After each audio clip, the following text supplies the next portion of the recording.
मैं हूं विशाल और आप सुन रहे हैं रूहानी रातें। आज मैं आपको कोलोराडो की रॉकीज में बसा एक ऐसा होटल बताने जा रहा हूं जिसकी दीवारें इतिहास, रहस्य और अनजानी आवाजों के किस्सों से भरी पड़ी हैं। Stanley hotel, stage park. ये एक ऐसी कहानी है जहां पत्थर और लकड़ी की बनी हुई इमारत के भीतर इतिहास का वो काला सच और उन आत्माओं की चीखें आज भी जिंदा हैं जिन्हें कभी मुक्ति नहीं मिली। ये सिर्फ एक होटल नहीं, ये एक ऐसा भयावह पोर्टल है जो आपको अतीत के सबसे अंधेरे पलों में खींच ले जाता है। यहाँ का हर कमरा, हर गलियारा, हर कोना एक गवाह है उन दर्दनाक घटनाओं का जो आज भी खत्म नहीं हुई। यहाँ फ्रीलॉन ऑस्कर स्टैनली, उनकी पत्नी फ्लोरा और एलिजाबेथ विल्सन जैसे नामों के साथ साथ कई अनगिनत अनजाने साए भी घूमते हैं। ये जगह ऐसी है जहाँ सूरज की रोशनी में भी एक सर्द सा एहसास दिल को जकड़ लेता है और रात होते ही रोंगटे खड़े करने वाली हकीकतें सामने आ जाती हैं। मैं आपको यहाँ की वो दास्तानें सुनाऊंगा जिन्हें सुनकर आज भी बहादुर से बहादुर इंसान की रूह कांप जाती है। स्टैनली होटल की सबसे खौफनाक कहानियों में से एक कमरा 217 से जुड़ी हुई है और ये कहानी है एलिजाबेथ विल्सन की। 25 जून 1911 की रात होटल के वेस्ट विंग में एक भयानक गैस का धमाका हुआ। एलिजाबेथ, जो उस वक्त होटल की हेड चेंबरमेट थी, मोमबत्ती लेकर उस कमरे में दाखिल हुई और फिर चारों ओर आग और धुनी का एक भयानक गोला फैल गया। फर्श टूट गया और वे नीचे डाइनिंग रूम में जा गिरी। उनके दोनों टखने टूट गए, लेकिन उनकी आत्मा ने कभी उस कमरे को नहीं छोड़ा। आज भी ऐसा माना जाता है कि एलिजाबेथ का भूत उस कमरे में रहता है और उसका मिजाज बहुत सख्त है। अगर कोई जोड़ा उस कमरे में बिना शादी के रुका हो तो रात में उन्हें बिस्तर पर अजीब तरह से अलग कर दिया जाता है, जैसे कोई अदृश्य ताकत उन्हें जबरन धक्का दे रही हो। चादरें खींच ली जाती हैं और बिस्तर की रजाई पर अचानक एक ठंडा, गीला एहसास होता है। ये सिर्फ शरारत नहीं, ये एक सख्त मिजाज आत्मा का गुस्सा है। और अकेले पुरुषों के साथ उनकी शरारतें और भी भयानक हैं। उनका सामान सुबह रहस्यमयी ढंग से कमरे के बाहर मिलता है और कई बार वे बिस्तर पर एक अजीब तरह की जकड़न महसूस करते हैं, जैसे कोई उन्हें कसकर पकड़ रहा हो। हॉलीवुड अभिनेता जिम कैरी ने भी इसी कमरे में केवल 3 घंटे बिताए और फिर डर के मारे होटल छोड़कर भाग गए, पर उन्होंने कभी नहीं बताया कि उस कमरे में उनके साथ क्या हुआ था। शायद वो मंजर इतना भयावह था कि वो शब्दों में बयां नहीं किया जा सकता। कमरा 217 की इन घटनाओं ने ही मशहूर लेखक स्टीफन किंग को अपनी किताब द शाइनिंग लिखने के लिए प्रेरित किया। 1974 की एक सर्द रात जब होटल बंद होने वाला था, किंग अपनी पत्नी के साथ अकेले मेहमान बनकर कमरा 217 में रुके थे। किंग ने बताया कि उस रात उन्होंने अपने छोटे बेटे का एक भयानक सपना देखा जो होटल के गलियारों में चीखता हुआ भाग रहा था और एक फायर होज, एक विशालकाय, जिंदा और डरावने सांप की तरह उसका पीछा कर रहा था। उस सपने से वो पसीने पसीने होकर जागे थे। लेकिन सिर्फ सपना ही नहीं, उस रात किंग ने अपने कमरे के बाहर हॉल में एक छोटे बच्चे के रोने की आवाज सुनी थी जो लगातार अपनी नानी को पुकार रहा था।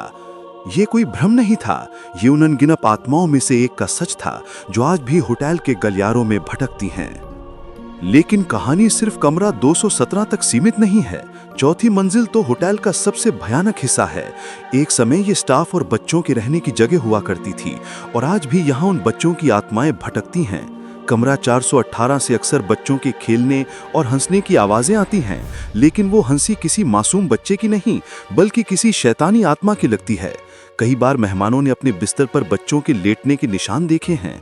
कुछ लोग तो वहां बच्चों के लिए लॉलीपॉप और खिलौने छोड़ जाते हैं, लेकिन अगले दिन वो खिलौने टूटे हुए मिलते हैं और लॉलीपॉप पर ऐसे निशान होते हैं जैसे किसी ने उन्हें दांतों से कुचला हो।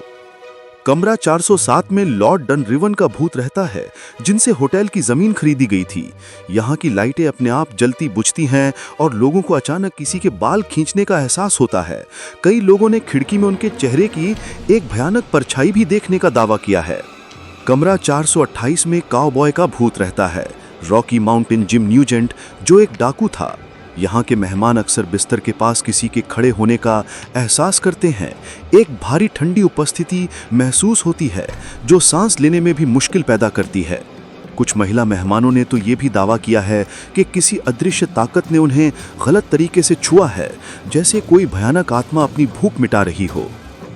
होटल के संस्थापक फ्रीलॉन स्टैनली और उनकी पत्नी फ्लोरा भी इस इमारत को नहीं छोड़ पाए हैं। फ्लोरा की आत्मा आज भी म्यूजिक रूम में पियानो बजाती है। उनकी आत्मा का इतना गहरा रिश्ता है कि अगर कोई बिना इजाजत उनके पियानो को छेड़ता है तो पियानो का ढक्कन अचानक एक जोरदार धड़ाम की आवाज के साथ बंद हो जाता है। फ्रीलॉन स्टैनली को भी कई जगहों पर देखा गया है, जैसे बार एरिया और बिलियर्ड्स रूम। यहाँ की हवा में एक अजीब सा तनाव महसूस होता है और दरवाजे अपने आप झूलते हैं, जैसे कोई अभी अभी अंदर बाहर गया हो। कुछ लोगों ने शीशों में उनके अक्स को देखा है जो कुछ ही पलों में गायब हो जाते हैं। कॉन्सर्ट हॉल में भी लूसी नाम की एक बेघर महिला की आत्मा को देखा गया है, जिसे ठंड में बाहर निकाल दिया गया था और ठंड से उसकी मृत्यु हो गई थी। उसकी आत्मा दरवाजे खोलती बंद करती है और रोशनी के साथ खेलती है। पॉल और एडवर्ड जैसे कुछ पूर्व कर्मचारियों की आत्माएं भी यहाँ भटकती हैं। पॉल की आत्मा आज भी रात को 11 बजे कर्फ्यू लागू करवाती है और लोगों पर चिल्लाती है। एडवर्ड की आत्मा जहां काम करती थी, वहां से जोरदार धमाकों की आवाजें आती हैं जो एक भयानक ऊर्जा का एहसास करवाती हैं।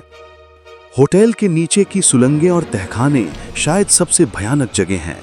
कहा जाता है कि यहाँ एक पेस्ट्री शेफ का भूत रहता है जो कभी-कभी ताज़ी पेस्ट्री की सुगंध छोड़ता है, लेकिन उन सुरंगों में अकेले जाना मौत को दावत देने जैसा है। यहाँ हर तरफ अंधेरा, क्लॉस्ट्रोफोबिया का एहसास और कोई आपके ठीक पीछे खड़ा है ऐसा महसूस होना आम बात है। कई बार लोगों ने धीमी दबी हुई आवाज़ें सुनी हैं जो उन्हें पीछे मुड़ने के लिए कहती हैं, और कई बार लाइट अचानक बंद हो जाती है, जैसे कोई अदृश्य शक्ति आपको वहाँ से भगाना चाहती हो। स्टैनली होटल का हर कोना एक कहानी कहता है, एक दर्द की दास्तान सुनाता है। यहाँ सिर्फ लोगों की आत्माएं ही नहीं, बल्कि उस भयानक गैस के धमाके की गूंज, उन बच्चों की डरावनी हंसी, उन भूतों की पदचापें और लॉर्ड डनरेवन की भयानक उपस्थिति आज भी हर किसी के दिल में दहशत भर देती है। ये एक ऐसा जाल है जहाँ एक बार फंसने के बाद आप शायद कभी बाहर नहीं निकल पाएंगे।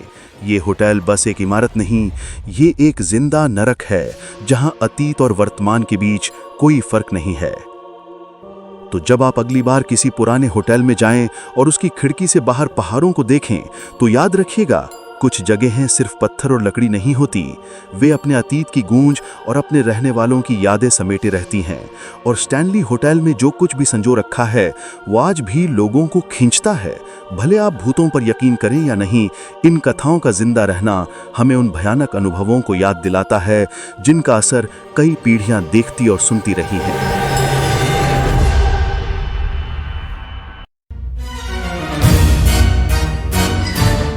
सुनने के लिए धन्यवाद। आप सुन रहे थे रूहानी रातें, हर शुक्रवार को विशाल की खामोशी भरी आवाज में और हर शनिवार को तेजस्विनी की रहस्यमय प्रस्तुति में। सुनिए सिर्फ YouTube पर रूहानी रातें।